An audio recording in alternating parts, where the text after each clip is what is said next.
আসসালামু আলাইকুম আবেদাস, কি অবস্থা সবার? আশা করি সবাই ভালো আছেন, সুস্থ আছেন এবং সাবধানে আছেন। আমি Firoz Parvez, welcome to my YouTube channel MAP blogs and the Bhai brothers. তো সময় এখন 10টা সামথিং, আর আমি বেরিয়ে পড়লাম আজকে পীরগঞ্জের উদ্দেশ্যে। পীরগঞ্জে যাচ্ছি কেন, কিসের জন্য যাচ্ছি, এটা রাস্তাই বলতেছি আপনাদের কাছে। আর এরই মধ্যে আমি মডার্ন পাম্প পার হইলাম। মডার্ন পাম্প থেকে তেল নিলাম, দেন এখন যাচ্ছি পীরগঞ্জের উদ্দেশ্যে। তো রাস্তায় বলতেছি কিসের জন্য পীরগঞ্জে যাচ্ছি। তো আজকে আমি পীরগঞ্জ যাচ্ছি আমার একটা পার্সোনাল কাজে। কাজটার কথা আপনাদের সাথে শেয়ার করতে পারতেছি না, এতে করে আপনারা কিছু মনে করিয়েন না। বাট যাচ্ছি যেহেতু, আমি ভাবলাম একটা ভিডিও করি। আপনার রংপুর হাইওয়েটা এখন বর্তমানে যেরকম আছে আপনাদের সামনে তুলে ধরি, যে ঢাকা রংপুর হাইওয়ের অবস্থাটা কেমন। তো বর্তমানে ঢাকা রংপুর হাইওয়েটা আপনার এক কথায় অসাধারণ, অনেক ভালো করছে হাইওয়েটা। শুধু ওই যে আপনার এদের জন্য সার্ভিস লেন দেওয়া হয়েছে, এরা আপনার মেন রোডে ঢুকে পড়ছে।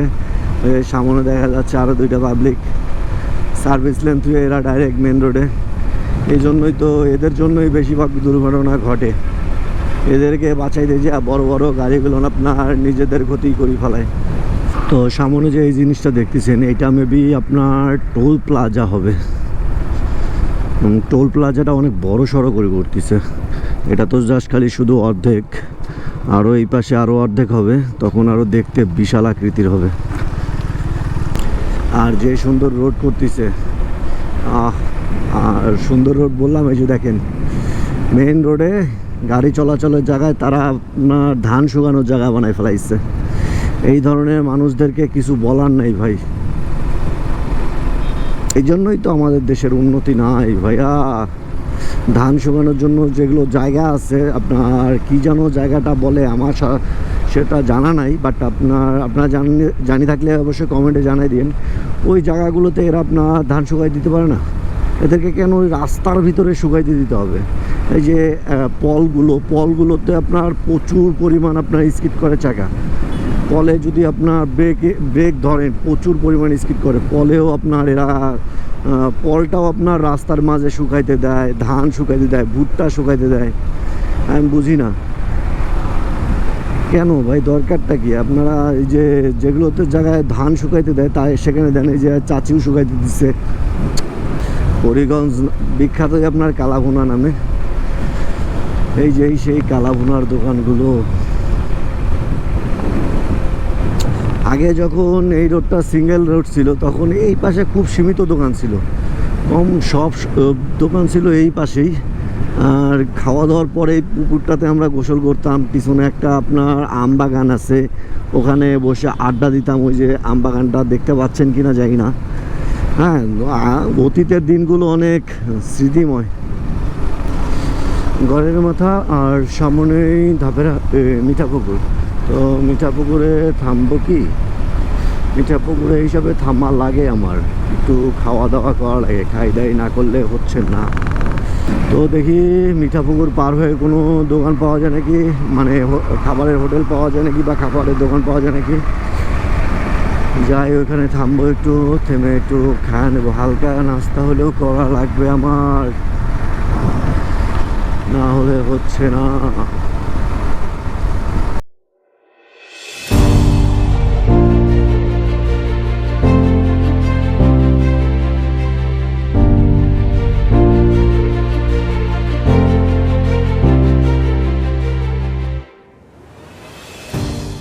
সঠিকবাড়িটা কিছুদিন আগে যে অবস্থা ছিল, মানে এক রোড দিয়ে যাইতে হতো, এক রোড দিয়ে আসতে হতো। এখন যাক, দুই রোডেরই কাজ কমপ্লিট, রোডটা ভালো হয়েছে। এখন ভালোই লাগতেছে, অবশ্য পরিবেশটা ভালো লাগতেছে। কিছুদিন আগে এখানকার যে পরিবেশটা ছিল, একদম ভয়াবহ পরিবেশ। ভালো, এরকম ভালো লাগে দেখতে, যে না প্রতিটা এলাকারই রোডঘাট ভালো হচ্ছে, যাতায়াত ব্যবস্থা সুবিধা ভালো হচ্ছে। এখন দেখি কোনো একটা দোকানে থামি, এখানে শনিবারে থামি, ক্ষুধা লাগছে, খাওয়া লাগবে।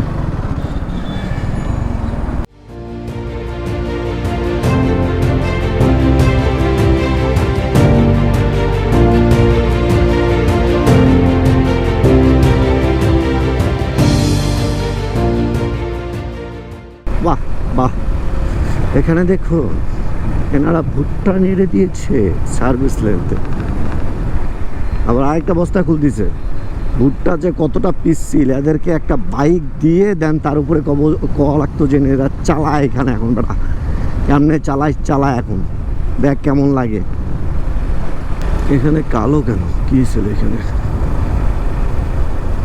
ও পিসের কাজ করছে এখানে রাস্তার মাঝখানে। কেন ওই পাশে কাজটা কর।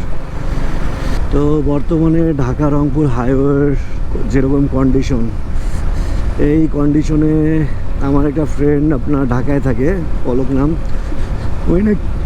ওই বাইক নিয়ে যাতায়াত করে ঢাকা রংপুরে। তো ওই ঢাকা রংপুরে বাইক নিয়ে যাতায়াত করার সময় ওই নাকি 6 ঘন্টাতে রংপুর থেকে ঢাকায় যায়, 7 ঘন্টায় রংপুর থেকে ঢাকায় আসে, এরকমভাবে আসে। তো ভাবেন যে আপনার 6 ঘন্টায় ঢাকা থেকে রংপুর আসা যাচ্ছে, রোডের কন্ডিশনটা কেমন। বর্তমানে যে এরকম রোডটা করছে, অনেক যাতায়াত ব্যবস্থা অনেক সুবিধা হয়েছে এতে। শুধু আরও ভালো হইতো যদি মেন রোডে অটো রিক্সা ভ্যান এগুলো না চলতো, তাহলে ওদের জন্য যেহেতু সার্ভিস লেন করা আছে, সার্ভিস লেনতে যদি ওরা চলাফেরা করতো তাহলে ভালো হইতো। বাট মাঝে মধ্যে ওদেরও পিনিক ভাসি যায় যে আমিও হাইওয়েতে রাইড করবো, এই জন্য হাইওয়েতেও ঢুকি দেয় ওরা। বড় দরগা পার হইলাম, পীরগঞ্জ, সামনে পীরগঞ্জ। তো পীরগঞ্জে যাই, দেন কাজটা কমপ্লিট করি, দেন তারপরে আবার রংপুর ব্যাক করব। আমার হাতে খুব সময় কম, যেহেতু বর্তমানে 11টার মতো বাজে গেছে, আর আমরা আস্তে আস্তে অনেক স্লো রাইড করছি, এজন্য আসতেও একটু লেট হইলো। তাছাড়া পীরগঞ্জ যাইতে ম্যাক্সিমাম 30-35 সর্বোচ্চ 40 মিনিট লাগে। যে মাঝখানে বৃষ্টি ছিল না, এখন আবার বৃষ্টি শুরু হয়েছে। এরকম ভালো লাগে, বৃষ্টি আমার সাথে খেলা খেলতেছে, বলতেছে একবার বৃষ্টি আসবো একবার যাব, তুই কি করবি কর।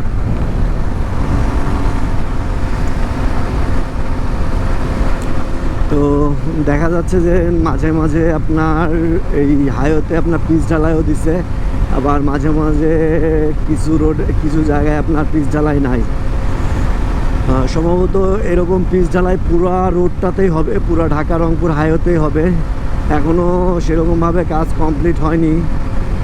মাঝে মাঝে দেখা যায় যে অনেক জায়গায় এই রাস্তার এই মাঝখানে যে এটা কী বলে, ডিভাইডেড না কি যেন বলে, সম্ভবত সঠিক জানি না আমি, আপনারা জানলে কমেন্টে জানাই দিন আমাকে। এই জিনিসগুলো আপনার ভাঙে আবার নতুনভাবে করতেছে, মানে বড় সড়ো করে করতেছে। মোড়গুলোতে বেশিরভাগ এই কাজটা করতেছে। দরগায় আমাকে বৃষ্টি ওয়েলকাম করছিল, আর পীরগঞ্জে আমাকে রোদ ওয়েলকাম করলো। পীরগঞ্জের ওয়েদারটা ভালো, বৃষ্টি বাদল নাই। আর বলছিলাম আমি যে সামনে হয়তো বা আকাশের অবস্থা ভালো, সামনে মেঘ নাই অতটা। বড় দরগার ওইদিকেই, বড় দরগা শটিবাড়ি ওইদিকে রোডের অবস্থা বলতেছি, ওয়েদারের অবস্থা একটু খারাপ ছিল, বৃষ্টি হচ্ছিল। ওই পিছনে আয়নাতে দেখা যাচ্ছে, লুকিং গ্লাসে দেখা যাচ্ছে পিছনে আকাশের অবস্থা প্রচুর খারাপ, মেঘ দিয়ে ভর্তি, যখন তখন এখানেও চলে আসতে পারে। তো এরই মাঝে যে পীরগঞ্জ চলে আসলাম, পীরগঞ্জ ফ্লাইওভার এটা, এদিক দিয়ে সোজা গেলে পীরগঞ্জ পার হয়ে যাব একদম। এই জন্য আমাকে এটাকে সার্ভিস লেন ইউজ করতে হবে, সার্ভিস লেন দিয়ে যাইতে হবে।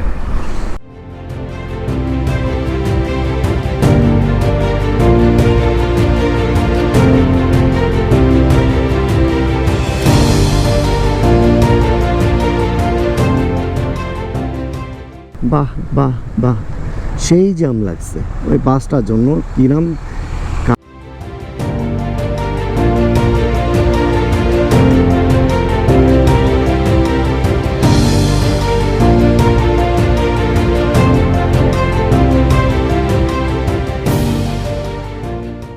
তো পীরগঞ্জের ভিতরে যাই, দেন তারপরে কাজটা কমপ্লিট করি, দেন তারপরে আবার আপনাদের সাথে কথা হচ্ছে।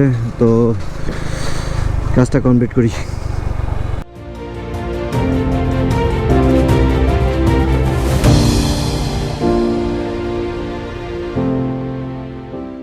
পীরগঞ্জ থেকে আমি একটু ধাপেরহাটের দিকে যাচ্ছিলাম।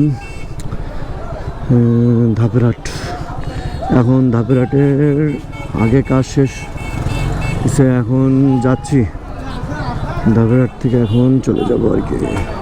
কাজ শেষ আমার, এখন রংপুরের উদ্দেশ্যে ব্যাক করতেছি। আর ভিডিওটা শেষেও চলে যাচ্ছে একদম। তো সামনে আর কি বলি, ভিডিওটা এমনিতেই বড় হয়ে গেছে। তো আজকের মতো এখানেই শেষ করতেছি ভিডিওটা। দেখা হচ্ছে নতুন কোনো ভিডিওতে, নতুন কোনো টপিক নিয়ে। ততক্ষণ পর্যন্ত ভালো থাকুন, সুস্থ থাকুন এবং সাবধানে থাকুন। আমার জন্য দোয়া করুন। টাটা, আল্লাহ হাফেজ।